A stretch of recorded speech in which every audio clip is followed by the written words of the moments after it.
mong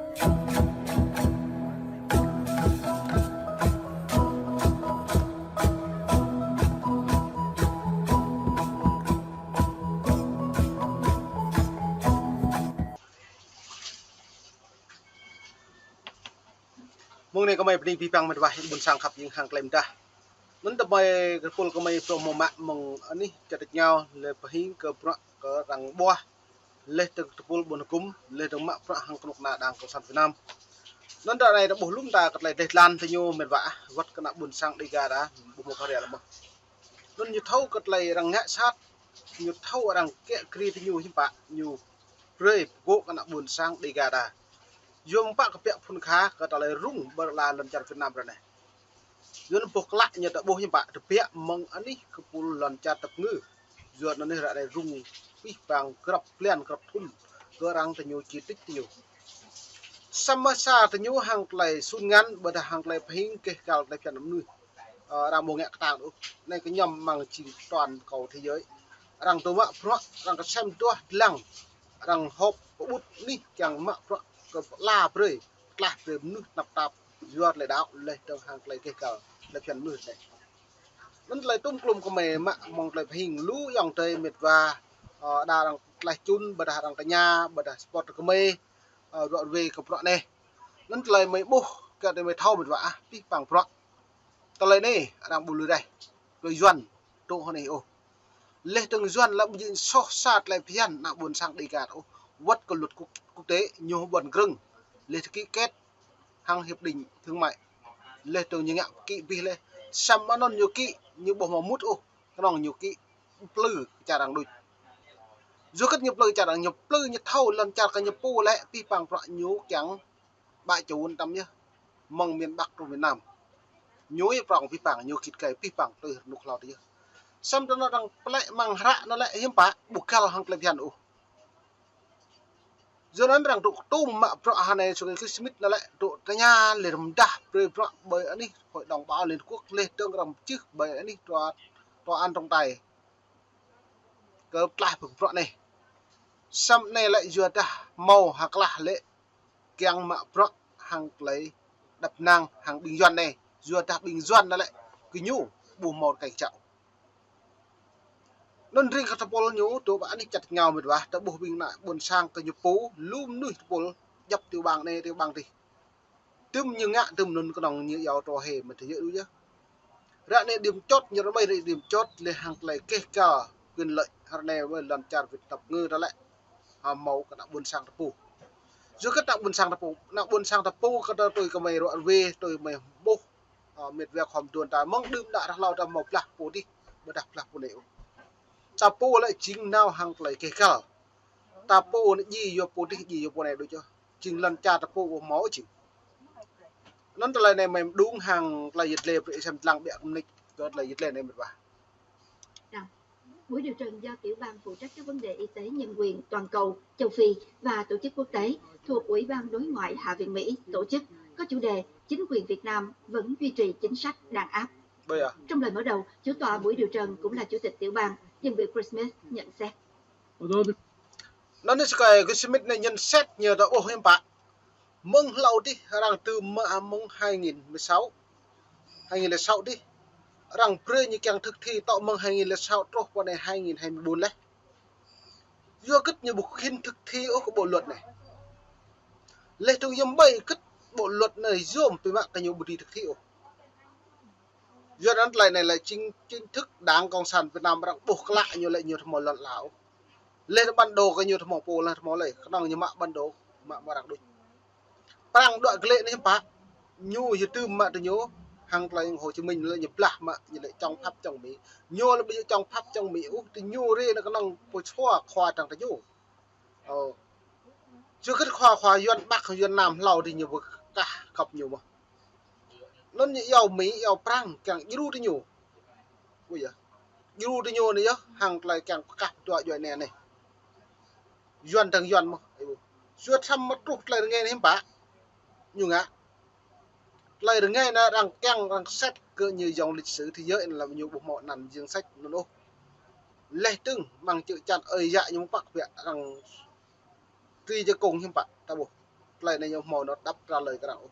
dựa nó nhiều hụi với mãi có trả lời rằng tụi vẽ đuổi lên nó nhiều đột tuy tài nào mang thấy dễ rằng thầu nghi vẫn tự nhú lên từ cặp rọn này hiếm bạ lại Việt Nam nhiều tuy ngạo dưa chứ bất cái tạo chính thức tạo có nhiều tuy ngạo là nhiều một lần lão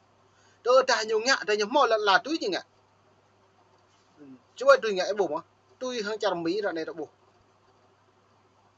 trăm mỹ lại nhiều trong bây giờ lần nhưng bên nó lần một cái tai đối sao như nó mất bên nó lên chụp ba như tụi lần thủy điển trăm mỹ như pre lên ngay lần chả rồi thủy điển cứ tôi loài như càng thủy bóng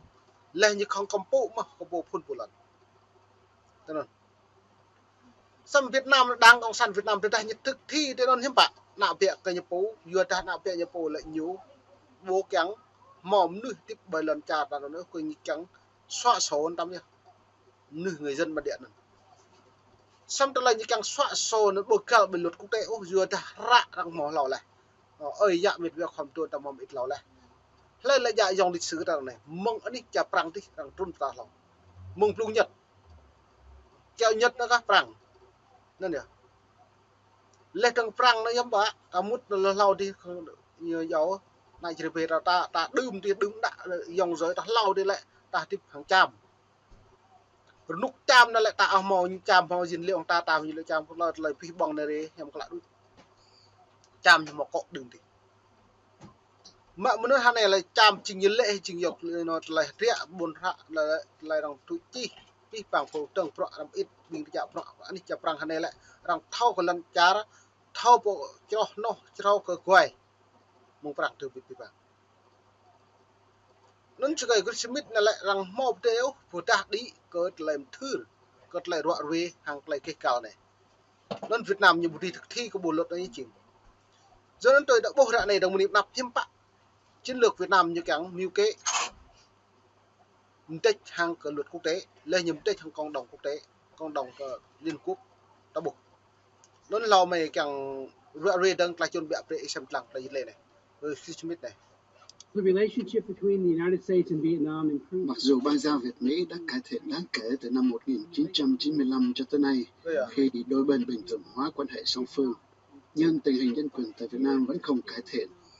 Trong khi Hoa Kỳ nâng cấp mậu dịch với Việt Nam, thì Hà Nội vẫn tiếp tục vi phạm hàng loạt các nhân quyền căn bản của công dân. Nhưng Bill Smith nói, dù Bộ Ngoại giao Hoa Kỳ quyết định bỏ tên Việt Nam ra khỏi danh sách các nước cần đặc biệt quan tâm về tự do tôn giáo CPC năm 2006, nhưng Việt Nam vẫn là một...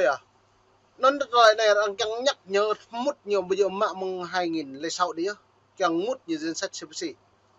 Xong vô kết nhiều nó kéo dài trúc hạ này lại nhiều bộ thực thi của bộ luật này. Lời nó mày ta để xem lăng yang buồn sáng tôi bình doan là lại nhiều rung tụi mày có thôn plan này. Lẽ trong thôn plan này rằng tôi cái chôm chơi nó mà 2006 mạng mừng 2006 trúc con này 2024 đấy. Ta lại như hiếm bạ lại là như bọn cái rằng cái nem rằng nhiều tiếp rằng nhiều căng rằng ít cái trạc lên trong hàng hóa lên đầu tư này đầu tư thì lúa rằng nhiều thì nhiều xăm bằng nó là nhiều thầu thực thi các bộ luật này do các bộ luật này lại toàn cầu phải thực hiện các bộ luật này dựa riêng của Việt Nam xăm đây Việt Nam nhất Việt Nam như Trung Quốc lại nhiều màu tua lần trả nhiều màu đa đảng Trung Quốc như đa đảng như các đảng cộng sản sao như màu đa đảng còn như dấu mọi dân tộc cần đừng cảm nuôi tây tạng như vậy lấy trong lại tiếp tục nhiều lại nhờ tiếp Paria hàng là tiếp lần Việt Nam như bạn nhiều pi bằng protocol do Việt Nam như tôi vậy nè mà dần Nam hoặc dần Bắc như một phần nôm mong lào để bậy xong trúc này như nghe càng phần nôm đúng không này tranh giành của bọn này tranh giành của bọn này hiếm bạo phương hướng lại tiếp một điểm năm nên để rằng tôi giết xét duyệt cái lệ dòng lịch sử Việt Nam lệ được Lào do kết rằng từ ba nước Đông Dương Lào, Việt Nam và Campuchia tờ bằng đoạn lệ mì rút lệ hiếm bạ mong nôn như màu quay lại Việt Nam trình mạng cỡ cột mốc Campuchia Lào Campuchia liệt Thái mong nó đã bộ hạ này là mong tranh lệch này cái đồng như áo biển giới cột mốc hạt đập đi rằng máu tươm cột mốc đi hàng này hạt rẻ cả lại nuôi làm cả phong biển doài lại hạt rẻ là mạo rộng đang xem lặng là Việt Nam vô rất nhiều chính thức khả này lại đó bộ này là Campuchia chẳng thụ mà cờ lần như giàu không micron mạng cái lệ lần Sài Gòn cái bụi bây giờ như tôi mạng lần Sài Gòn nhưng bà bơ lần chặt đầy gà đá từ bảy mạng cái lệ mạng đi tỉnh lùng tới á mang thế giới luôn đấy bữa là dân tộc không mong bây giờ mạng cái lệ anh đi Tây Bắc nó tôi đang cộng sản Việt Nam doan mong bao nhiêu cái bẹ đấy do nó đã đang pre châm trừ càng nhiều app này thì càng nhiều topic là phiền nó lên như tùy tiếp bên lần trả Việt Nam mà tôi thấy những bắt play hội trình Việt Nam đang cộng sản bình doan thì người dân đọc kinh nó lại dân doan nó lại nhiều một lần tiếp chúng ta trình nhiều dùm nuôi dư cư nuôi dư cư này như thằng một lần lão nhỉ tiếp đi bẹ chính là một phương khá một cọ do nó đang neo bằng luật quốc tế lại như nào hoặc lấy đập nang bây giờ quốc tế như một thâu thế giới nó bố đang thâu nó bố xăm pít bằng đang pre như tự là mình một cái nhập bố càng là như thọc chập màu tự dạ cội nhập bố từ đa một niệm nặng nhiều một lần lão thầm màu phong tục thầm màu tiệm quân khá nhưng bạn lại lần trả ra cất tụ dừa còn như kẹo như 1.000 năm làm giả như giàu nó lại có tàu bây giờ nhiều chinh rong rối mong tàu nhiều như giàu Bắc Kinh người Kinh như giàu người Kinh này đã giàu Bắc Kinh chừng một vẹn một Trung Quốc mong bay như vẹn như không clip luôn nhỉ mới như cái lệ của nó như bạn đang soạn số như một dân trách thế giới nhiều màu lại tiếp chúng ta do đó lại này lại pi bằng pro hà ra ăn tư rồi như thọc đi thế cái đồ mà pro đang nhắc đến đâu có pro 47 quốc gia là cái nhầm pro quốc gia Việt Nam thực hiện các bộ luật nhân quyền mang lại pi bằng mang lại tôn giáo lung ta mang lại tôn giáo nào đề ra phần từng câu lên cấp pro còn như thực thi các bộ luật điều luật như thực thi do nó điều luật thực thi lên như mạng bây giờ mạng tuyên ngôn độc lập này nhá nhưng mà tuyên ngôn độc lập là càng rằng luận cụ thì nhú hàng lấy